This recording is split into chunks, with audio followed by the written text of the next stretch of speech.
Hello, everybody, and welcome to another great episode of My EdTech Life. Thank you so much for joining us on this wonderful day, and wherever it is that you may be joining us from. As always, thank you for all of your support and for making us part of your day. As always, we appreciate all the likes, the shares, the follows. Thank you so much for all of the feedback. Guys, it has been an amazing year, so many amazing conversations. Thank you so much. And if you haven't done so yet, please jump over to our YouTube and give us a thumbs up and subscribe to our channel to help us meet our goal of 1,000 subscribers this year.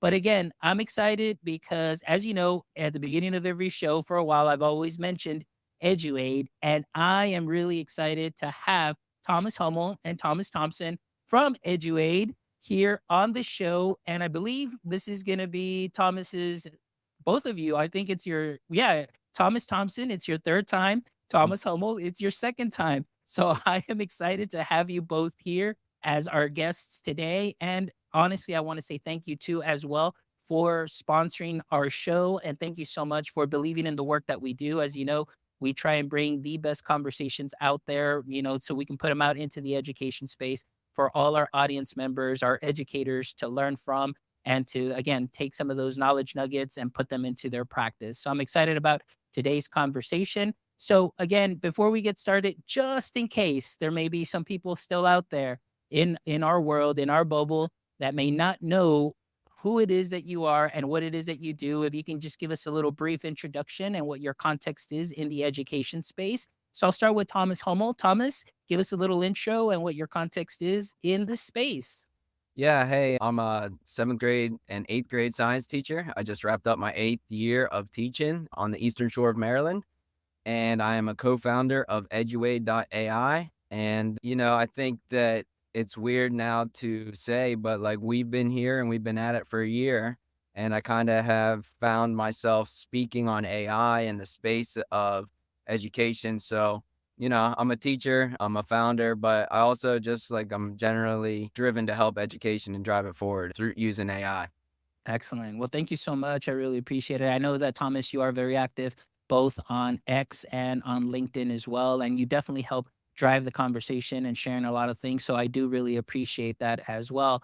Thomas Thompson, thank you so much for joining us again today, three-time guest.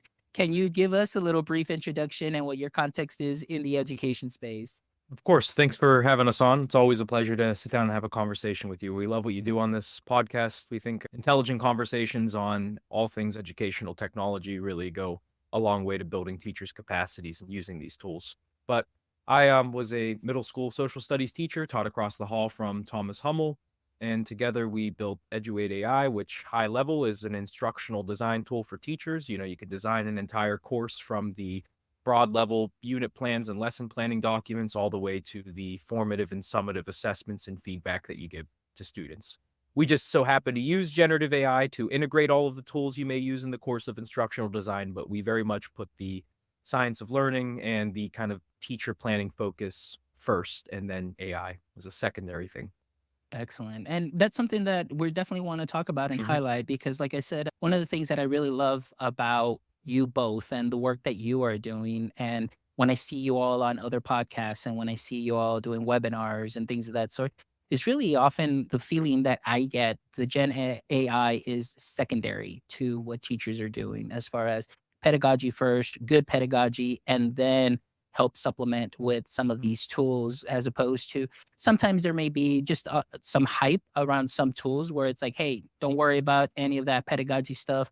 Just plug in what you need and I'll give it to you and we're good to go. And we'll talk a little bit about that because I always love to bring up stuff that past guests have said and so on. But like I said, there's just something that when I see you all that you do very different, and I love the transparency of it. Like we mentioned a little bit in the pre-chat. So we'll definitely talk a little bit about that. But again, before we get more into it, and I guess this will kind of lead us into a little bit more of the conversation. As you said, Thomas H., you said that it's been a year that since you guys have been doing this kind of work. So we'll start with you, Thomas Hummel. What have you seen in this year? What have you learned wearing the teacher hat, the founder hat, and generative AI and the work that has happened in this 1 year span? Yeah, so we launched March 23rd last year, so just over a year. And I can say that it's super hard to compartmentalize these two worlds that I live in. It's like I am a teacher, I'm in the classroom, so I feel the pains and I see the things that are going on, and I get to see the beauty of, teaching kids and watching them grow and experimenting with, generative AI and different things. But then I also see like the founder side of things and running this business and the ed tech space. So yeah, so from a school side, I could say at my own school, and that all this is obviously anecdotal, but there are some major issues still occurring, and especially post COVID, things got amplified, and we're seeing teacher burnout at an all-time high still. Nothing's getting better. That data is trending in a really bad way. We're seeing teachers leaving the profession. I think I read the other day that only 16% of teachers actually encourage students to get into the education field.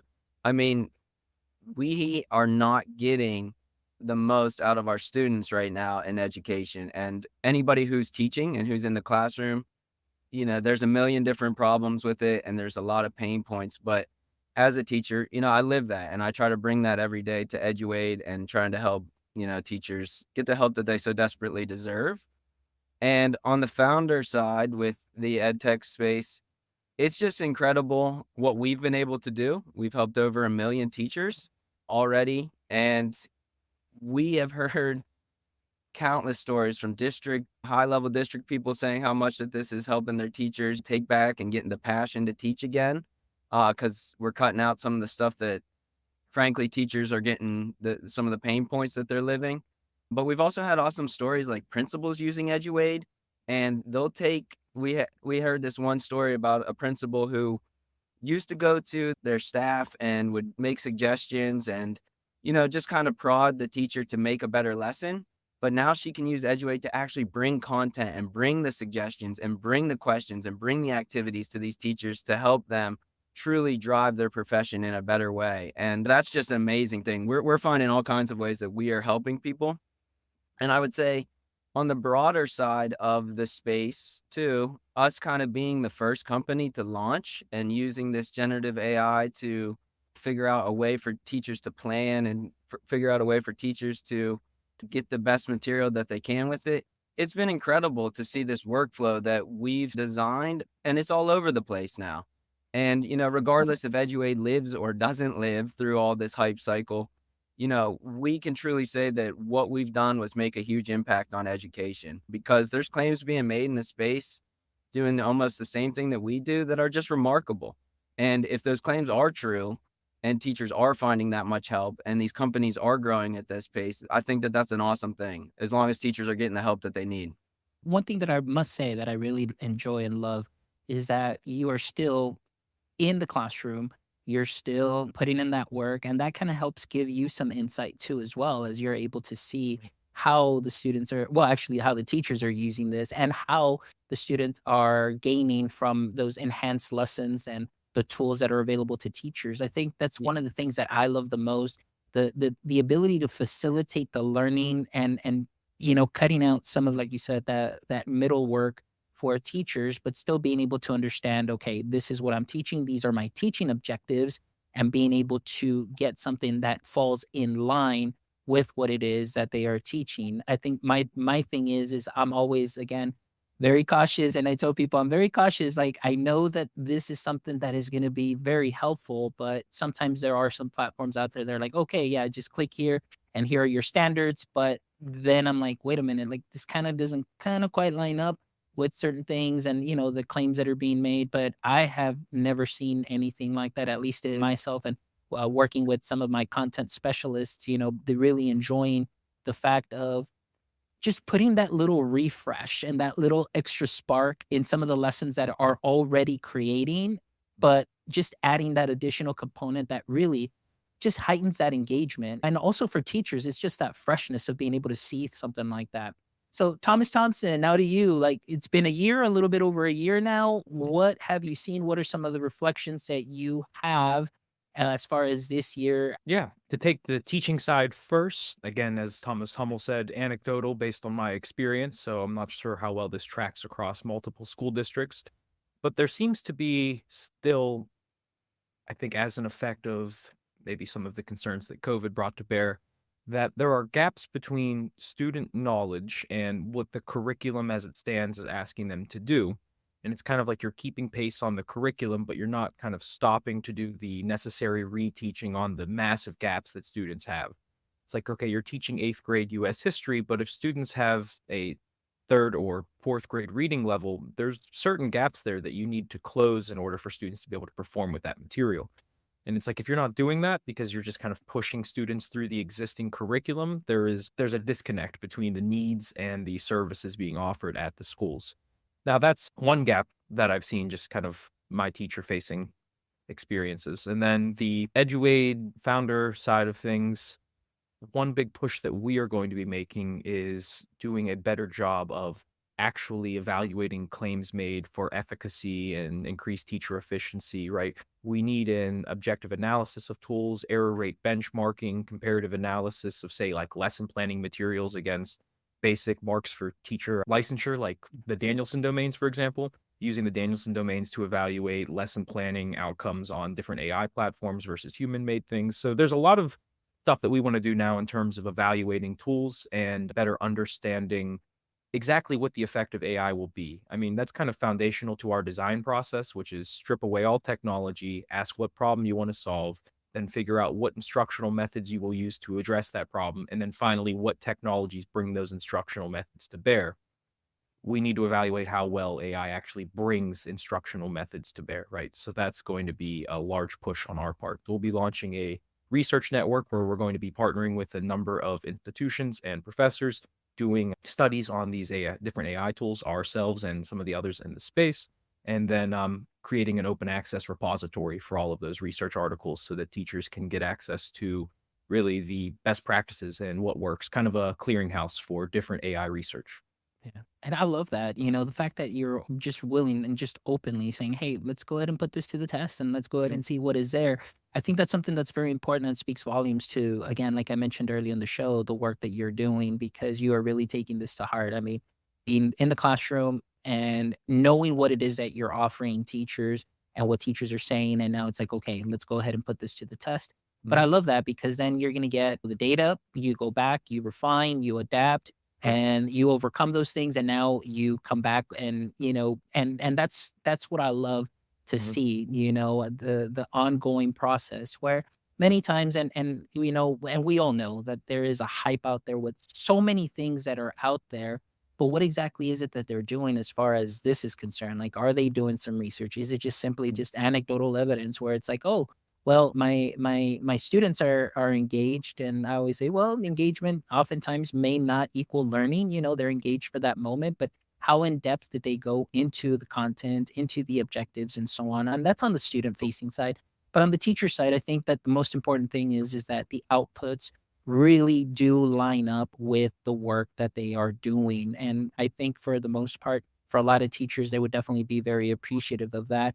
And of course, being able to know after you do the research and things come back and you work things through, knowing that they have something that they can definitely rely on, as opposed to maybe, well, I can rely on it, and the output is maybe 60% correct, but I'll just go ahead and do it anyway, which is something that I've always said that my biggest fear is the habit or the bad habit that can be formed as far as saying, oh, this is 100% accurate, so whatever output I get, that's what I'm going to go ahead and do and share that learning with the students, which I'm like, hey, like, let's take a step back and let's take a look at this because you are the expert in the room as far as the content. So we want to make sure that it does match. But like you said, Thomas, I think Thomas H, oftentimes it's the time constraints where, we have to be or meet a certain curriculum at there's a deadline. You got to Mhm. get students ready for data point assessments throughout the year. Then you got benchmarks and then you got state testing where, like you said, that I love is that in the education system, I think where we think about this the wrong way, where there may be some students that do come in with gaps, but instead of really going down and helping the students there at that level to catch them up, it's Mhm. always no, accelerate them. Let's accelerate them. Let's accelerate them. Well, wait a minute. I mean, you're accelerating the instruction, but then there's a huge gap Yeah. that is there, and it's almost very counterintuitive. So Those are just some of the things that I have seen and that I have heard, throughout, this past year. But again, there is that upside of the generative AI. And so again, I really enjoy the fact of what I heard that you guys are planning on doing. So that's really excellent. So let's take this on the other side too, as well. As you know, I know in our show here on My Tech Life, when we do talk about Gen AI, and we were talking right now about outputs and what you're planning on doing, my biggest thing too is just really data privacy. So Mhm. we would love to talk a little bit about that. And we'll start with Thomas H. Actually, we'll start with Thomas Thompson first. That way we can kind of go back and forth. Thomas, so what is it and some of the work? And I know that you guys are always very transparent in talking about this, and I've heard you on other shows and even here on this show too as well.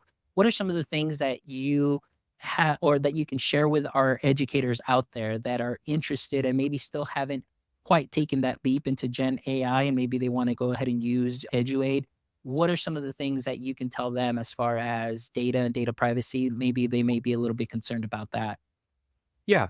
So AI is necessarily a kind of generalist tool, right? It takes a large data set, it generalizes some patterns and trends from it, and then does predictive work on, wording and sentences and things like that.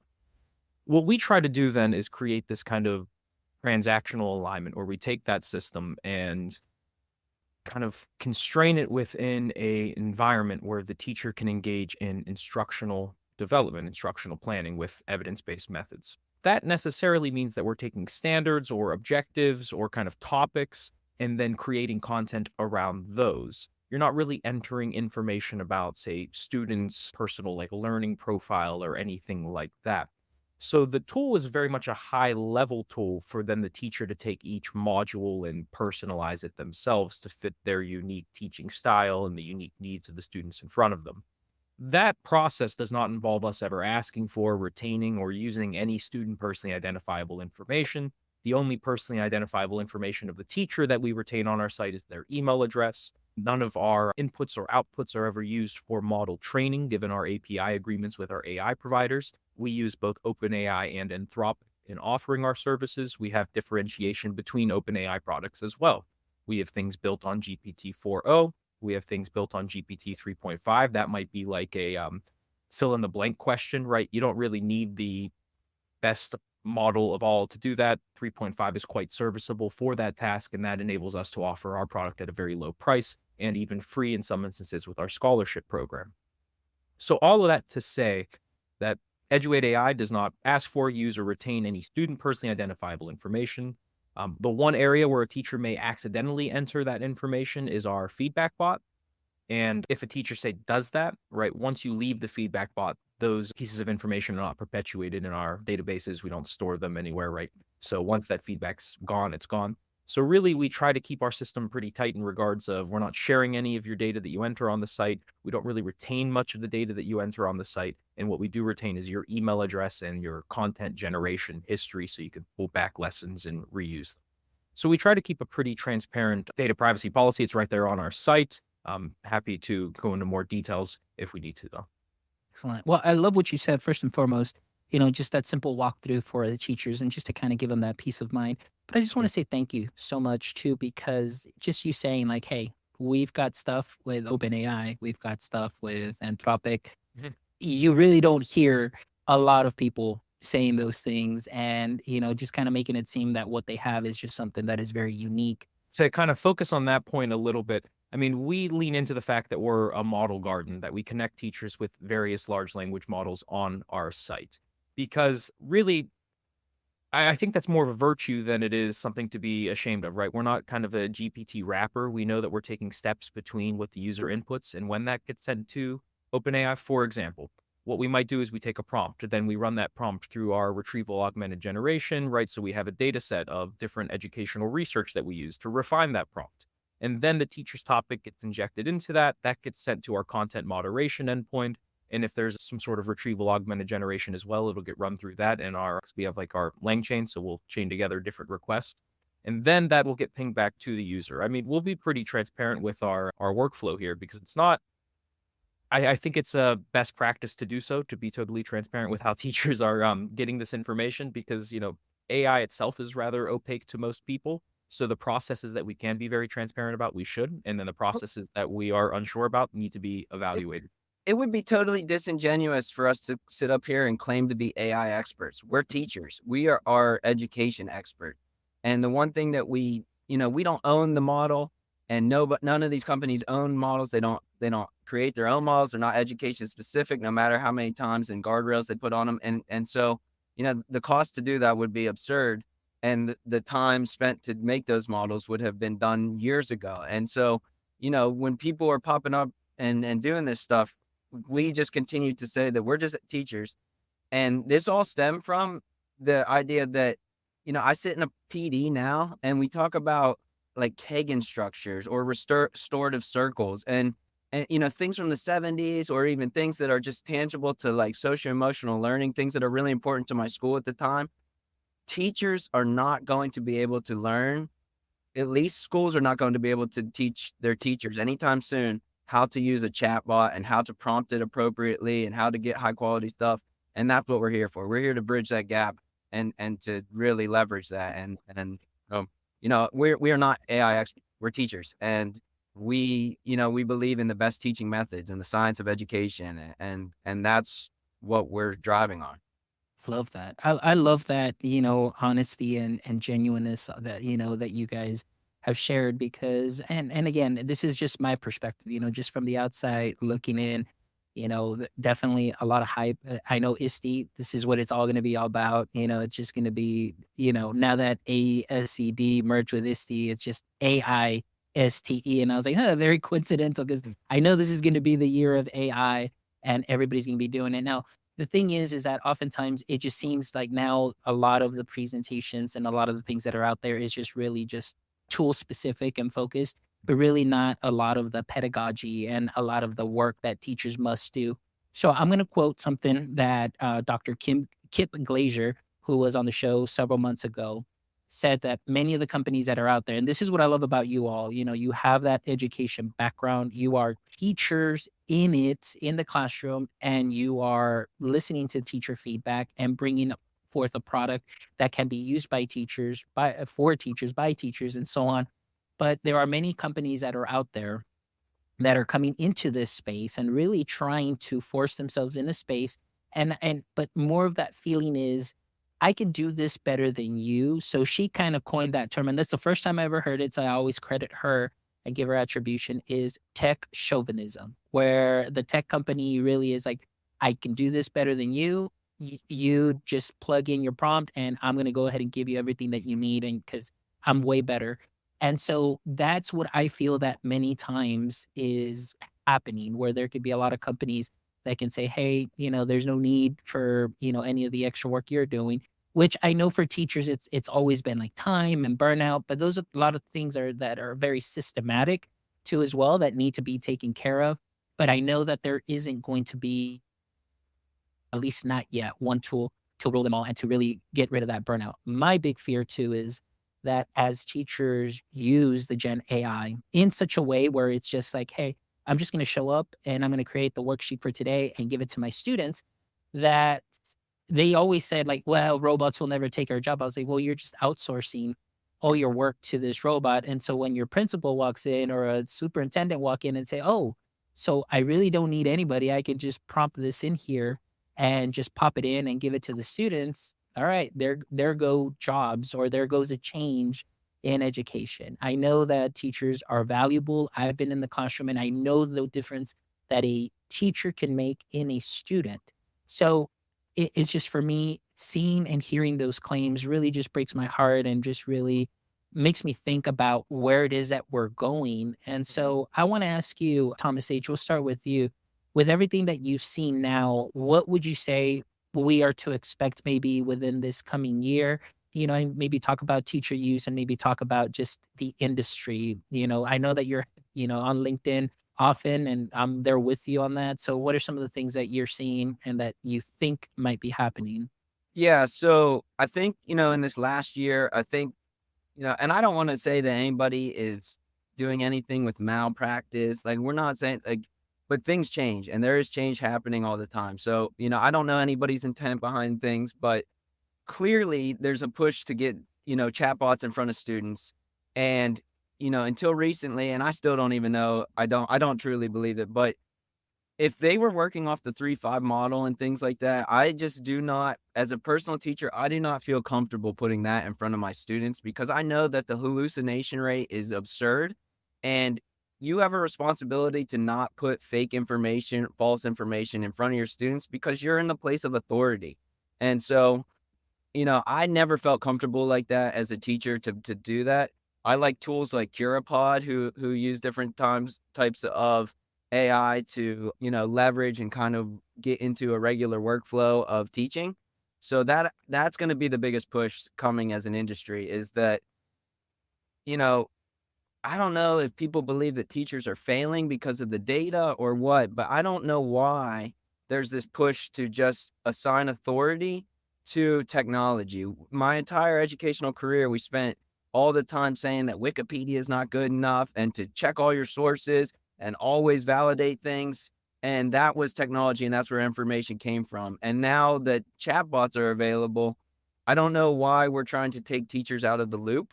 It's very concerning to me, but I don't know. I mean, it might be a good thing, but I'm just sitting here thinking as a teacher, it's a little scary to take myself out of the loop as far as AI because I don't think it's really its job is not to educate our students. It's a tool that we should be using in certain ways and in certain formats. And so I get really concerned about that going forward.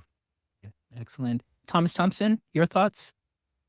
I guess one litmus test we should be using when evaluating these systems is the degree to which the user is passive or active on the site. What I mean by that is, are you a passive recipient of AI generated information, or are you actively collaborating with the AI to create something unique to that collaboration between you and the intelligence?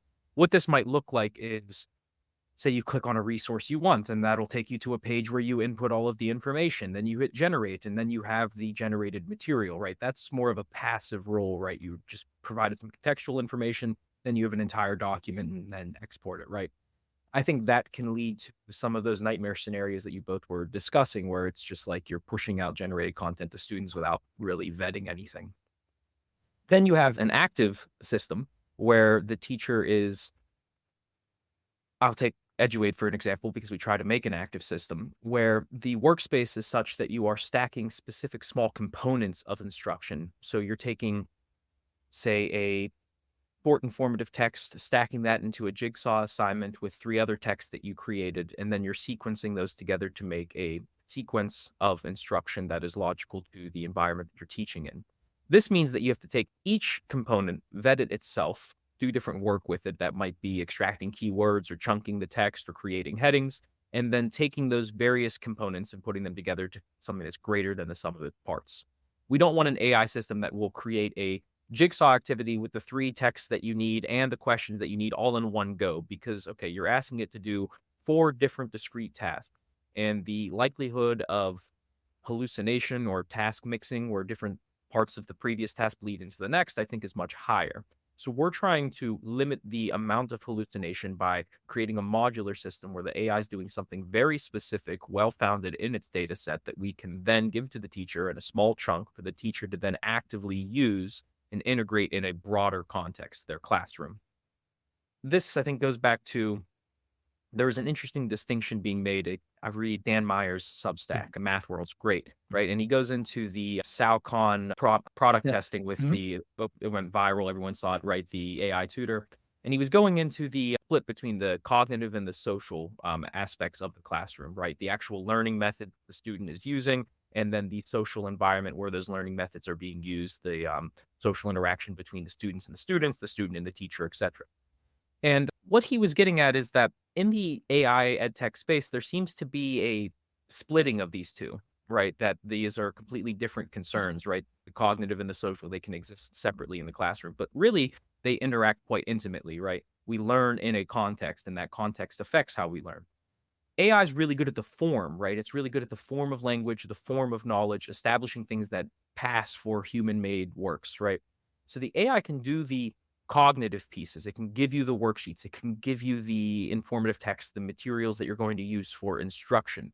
But it cannot attribute meaning to those words and to that like a teacher can, because the teacher is socially mediated. They're in the classroom with the students. They're not going to see, here's an example. A student doesn't do well on some sort of, I don't know, problem set. And you have your personalized AI tutor there alongside you, and it sees the mistakes you're making and it is giving you, you know, remedial tasks to close prior knowledge gaps. It's doing all the great work of tutoring.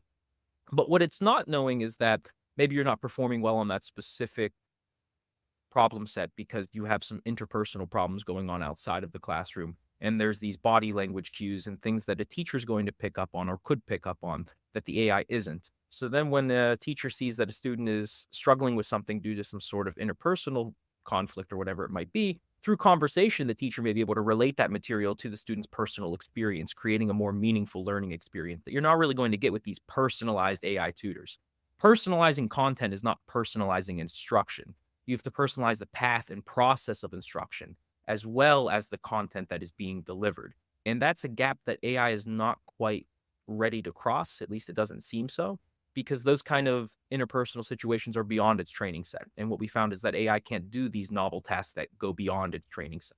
There was an interesting episode of the Dorkish podcast that just came out where they're talking about evaluating AI on discrete reasoning tasks outside of its training set. And these models don't really do that well.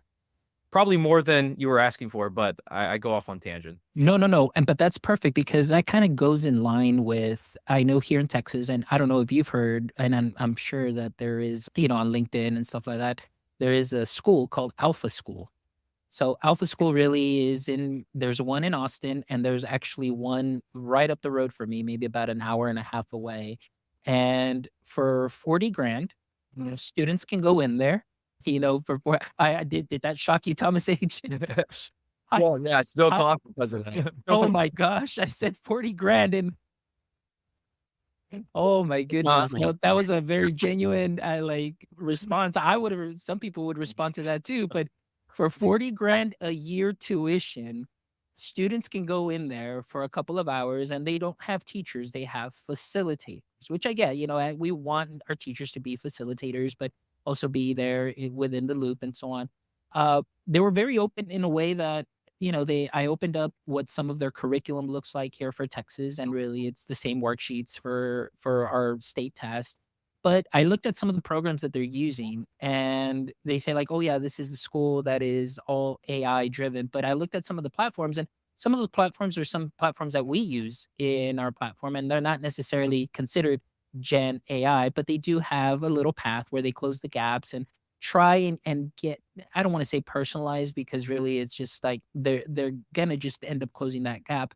And I'm thinking to myself, I was like, okay, for 40 grand, I can, send my child there, but they're going to be using the exact same things that they would be using in the public space, in the public school. So how do we differentiate there? So that's where I think that AI term has now turned into something that is just of great marketing value and so on, just the hype that there is around that. And so, but the other thing, Thomas, that I wanted to add, because I mentioned that, is just not having that personalization through a teacher. Like you said, student shows up, you don't know what they may be going through. If they're able to pay, the parents are able to pay 40 grand for the student to go there, we assume that, okay, things must be pretty good, around there. But you never know with children, and to have somebody that may not necessarily be a teacher or a certified teacher, but just simply a facilitator in the room, that might be very difficult for a student to say like, hey, I just don't understand this. I don't get it.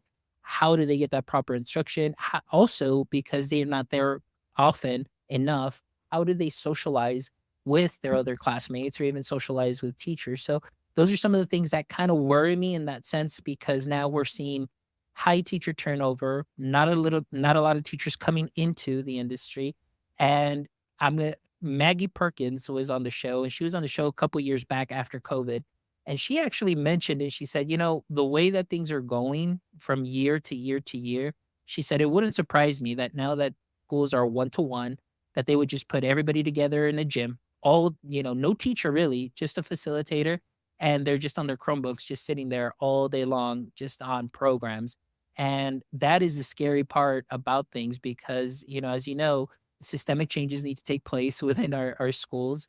and so on. But I think the socialization and, like you mentioned, the learning process, that cognitive side, the social emotional side, all of those things, work together for good for the student. And like you mentioned, many companies pushing out, the chat bots. But like you said, there is a distinction: actively engaged, or is it just passively engaged? I don't know if we're there yet at the actively engaged portion, but we may soon be getting there.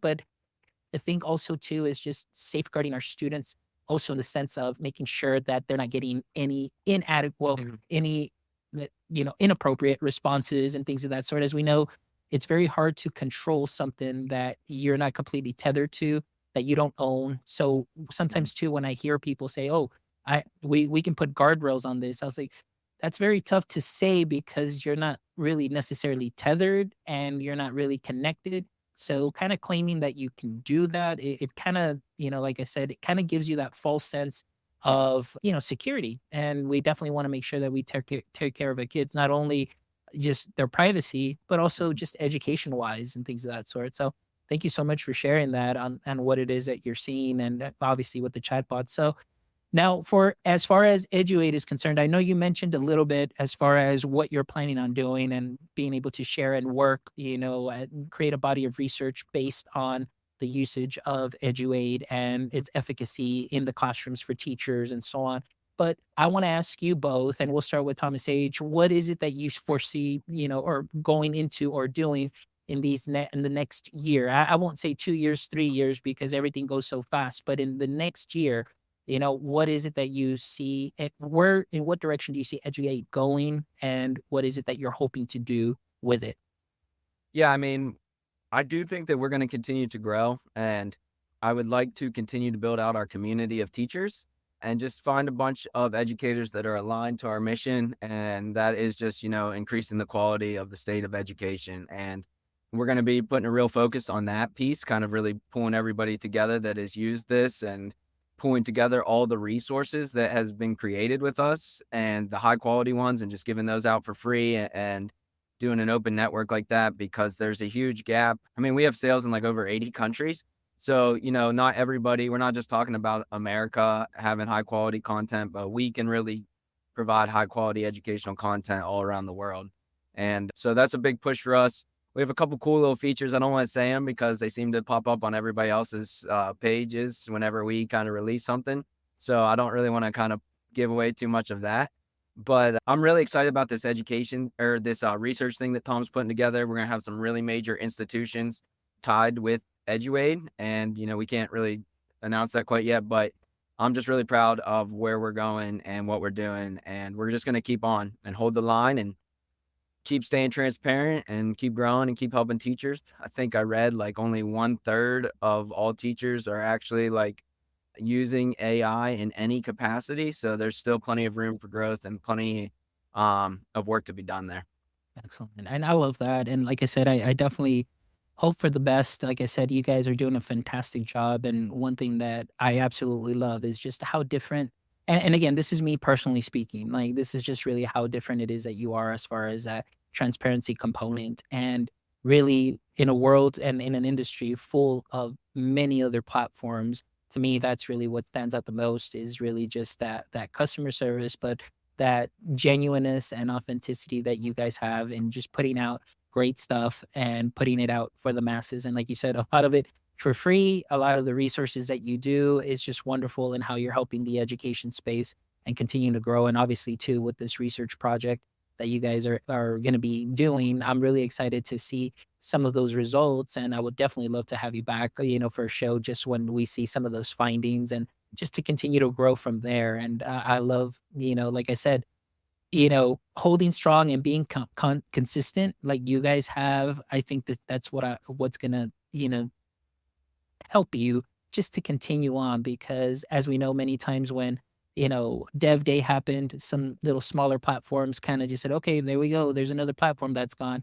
Now GPT, 4.0 and all that stuff and all the different models. Oh, there's a couple of other platforms. And now with Apple and their announcement, it's like, oh, well, there that goes. But I think, like you said, there's plenty of room for everybody. There's plenty of room for growth. And I think those that are just open, honest, hardworking, see what the problem is, and are trying to really meet that problem head on and just being consistent will definitely still be there at the end. So I'm hope definitely I'm excited for y'all. I do feel though, Fonz, that like, if we weren't doing things the way that we're doing them, like we are not here to exploit the space or teachers, because ultimately that comes on the back of their funding, of their money, of the school's money. And then ultimately that takes away from students. And that just, when we started this, that just felt wrong. Like we're here to help and we're not here to do anything but that. And, you know, like you said, the hype cycle is so real. All these tools are popping up. For what? I mean, if we're going to help teachers, let's help teachers. If you're here to make money off of teachers, you're taking away from students. If and that's just wrong. And, the ed tech space, now being inside of it, it drives me crazy seeing it from both sides. Exactly. Thank you. And I do see that too. It's been 18 years and it's been interesting and just kind of the way things have changed within the space, some good, some bad. And it just seems like a lot of things have augmented just my vision and seeing things in a different way. And now I'm just kind of just holding back, seeing things and just, hoping for the best. But when we have great platforms like you and the work that you're doing, that just makes it, worthwhile because we know that there's people out there, that are doing some great things such as yourself. Thomas Thompson, how about yourself? So, as Thomas Hummel said, community will be a huge piece of that, giving teachers a place where they're able to share resources that they created with one another. That's a giant push on our part. We view that as an important system of checks and balances between the artificial intelligence in the classroom for teachers to vet and share, kind of create a system of open educational resource sharing, because the copyright concerns are still being litigated regarding who owns generative content. Does anyone own generative content? Who has a right to remuneration or credit, that kind of thing. So we're definitely taking a more open access, Creative Commons licensing approach with, once you create something, this should be given freely and openly to others because it is built upon the work of, the collected corpus of human knowledge on the internet. And then secondarily to that, we want to build out a better administrative tool set, right? So when teachers are using the platform, how are we going to be able to kind of de-silo that information that teachers getting about their classroom so that you have an active integration with administrative knowledge, with teachers being on the ground, and you kind of get this direct feedback. So what that might look like is we just pushed an update yesterday with a few new tools around better gauging response quality. Teachers can mark responses good or bad and regenerate things, and then we can get some information on the quality of our prompt structures and on our site and do some development there. But one of the tools is called Remediate, where you identify a specific task that you created.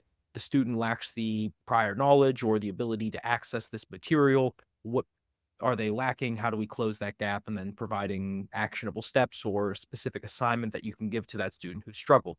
Well, where that might be an interesting overlap between the teacher-facing tool and an administrative tool is an administrator could then see a report of, okay, I have my 8th grade social studies teachers and they all uniformly flagged an assignment that is built to this specific standard. Okay, well, maybe there's some gaps that we need to go about closing here to kind of get students to mastery of that specific standard. So then you have some more kind of fine-tuned information of teachers on the ground across, objective standards and being able to identify gaps in student knowledge. I think that'll be powerful. I think then that will create a more integrated evaluation of what's going on in the classroom. It's hard for administrators to get a good insight of what's going on in every classroom around them. Yes, they do teacher evaluations, but that's only but a small snapshot of what's going on in the daily work of the teacher.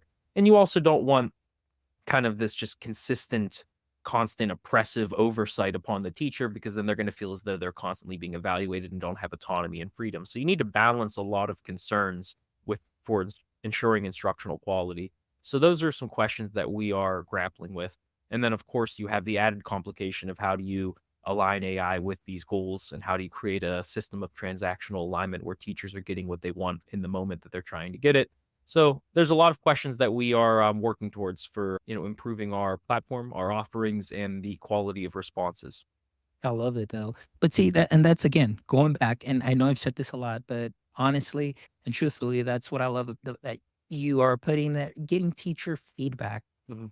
That is amazing. I mean, not keeping the teacher in the loop of things, helping them, because at the end they are your end user, and now you want to get the feedback to make sure that you're putting out the best product out there for them to help simplify some of those tasks. And I absolutely love that, which is very different.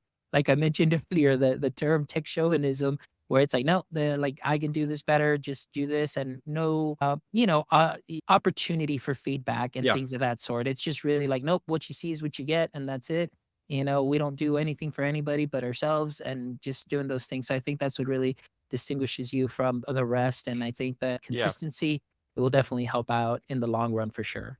I mean, we're just trying to make a utility for teachers to use. That means that the product, the application itself needs to be fit for purpose for the teacher, and it shouldn't be the other way around. We shouldn't be trying to fit a teacher inside a platform and, have them adopt our ways of thinking, right? We want a very modular platform that gives teachers autonomy and freedom to make their own instructional environment, to make their own curriculum and not their own curriculum, but adapt the curriculum to their own classroom, I suppose I should say. So, I mean, it's just understanding that if you create a high quality platform, a workspace where teachers can do good work, and you give them the autonomy to do that and the proper training to excel at using that tool, they'll do interesting things that you couldn't predict. And that's what Hummel was getting at the beginning of the show. People are using this platform in interesting ways that we didn't even anticipate them using, because we built in a lot of freedom for the end user to adapt different things and change different things on the spot in the workspace, instead of having to go to a different tool to do that, or creating friction between that kind of freedom. So we try whenever possible to make our tool very open for teachers to express their own teaching style upon it. Excellent. I love it. Well, gentlemen, thank you so much. It has been an amazing, amazing conversation. I really appreciate all your shares. Thank you so much for everything that you've done in the past year, and how forward thinking you are, and obviously how open and transparent you are too as well. And just sharing a little bit about your passion, not only as teachers, but your product, Eduaide.AI, but obviously what the future holds for Eduaide.AI, and with the research that you're going to be doing, and taking from that, learning from that, fixing things, adapting, overcoming certain barriers. And I think that's phenomenal, and that's great. So thank you so much for sharing that. But before we go, as you know, we always end the show with the last three questions. And I know that some of you are two-time guests, three-time guests, and maybe, some of the answers might have changed. Obviously, it's been a while since you both have been on. So let's go ahead and get started. We'll start with Thomas Thompson first with this first question. You may already know, but let me go ahead and share the question here. All right. So as we know, every superhero has a weakness. And for Superman, kryptonite was his weakness, or his pain point. So, Thomas Thompson, in the current state of education, what would you say is your current edu-kryptonite? How to best. There's not much consensus on instructional methods with high efficacy. Yes, there's meta-analysis that shows certain methods have high effectiveness. There's a lot of work out there on certain learning techniques that we know to be effective. But what does it mean to apply high quality instructional method in that environment? And what does it mean to embed them into like educational resources? What's a high quality educational resource? Kind of reconciling all those concerns is a perpetual challenge, or I wouldn't say a weakness, but it's definitely like the thing that takes up a lot of my attention, and something that I want to get better at, because I don't have a clear consensus on this yet. Excellent. All right. Great answer. All right. Thomas H. Yeah, something that's driving me crazy is that we're blaming students for a lot of things. At least that's what I'm seeing. It's like, oh, the kids have changed. Oh, it's their fault. Oh, they're not, they don't care about this. I think that is just negating the responsibilities of an educator to engage students and find ways to make learning meaningful, because we do live in a time where it's difficult to get attention, but we have to do better as educators to harness that attention, because it's not the kids' fault. Students are going to be students. Kids are going to be kids. And we have to figure out how to prepare them for the future. Excellent. Great answer. All right. Question number 2. We'll start with Thomas H now. If you could have a billboard with anything on it, what would it be and why? I'm exhausted. Just ended my 8th year of teaching. I just became a father too, Fonz. So that's what my billboard would say. I'm exhausted, period. Excellent. All right. Well, congratulations too. We've got Father's Day also coming up. So congratulations. Happy early Father's Day. Thank you. And that's wonderful. And so 8 years and you just finished wrapped up. So you're in that teacher tired kind of mood right now. And so hopefully you get to unplug, get some rest and, just recharge that battery. All right. Thomas Thompson, what would your billboard say? But it hasn't changed over the 3 appearances I've made on my EdTech life to this point. The Oracle of Delphi, the great maxim, know thyself. I think it's still an important thing that we should consider because at the end of the day, a lot of times people, on TikTok, YouTube, Instagram, Facebook, you have a hard time at knowing what's on your own mind. You just have your own idea. You're taking in ideas of other people, of how they think the world should be, and you don't really know what you actually believe deep down. And I think that is something we could all use a reminder of in an information dense society. Excellent. Great answers, gentlemen. Well, thank you so much. I really appreciate it. Again, your appearance here is, for me, it's wonderful, especially having repeat guests and especially having amazing guests and educators like yourself, founders, creators, educators that are here trying to make a difference and, obviously help the education space. So thank you so much for all the work that you do. And again, guys, don't forget, go check out Eduaide.AI. Make sure you check that out, sign up, Well, check out.